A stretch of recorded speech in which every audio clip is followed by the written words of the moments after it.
रंगदारी रे घर चढ़ के मारबो बरियारी रे छूटा जी तो कैल रंगदारी रे घर चढ़ के मारबो बरियारी रे तोरा बापू के न तोरा दादा के चिन्हबो बेटा सब गोली मारबो तैगो गिनबो तोरा बापू के न तोरा दादा के चिन्हबो बेटा सब गोली मारबो तैगो गिनबो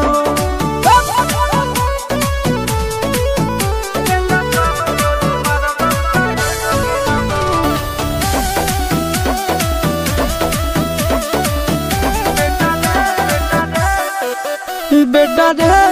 काटा से ठोक देबो चिमनी के भाठा में झोंक देबो देखबो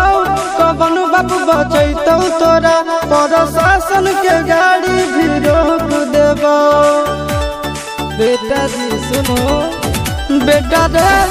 काटा से ठोक देबो चिमनी के भाठा में झोंक देबो देखबो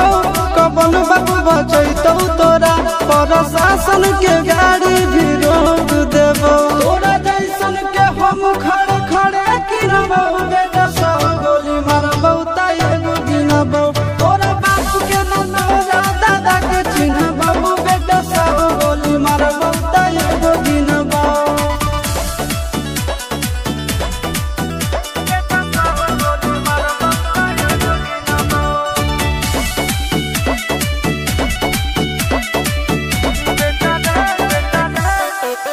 बेटा रे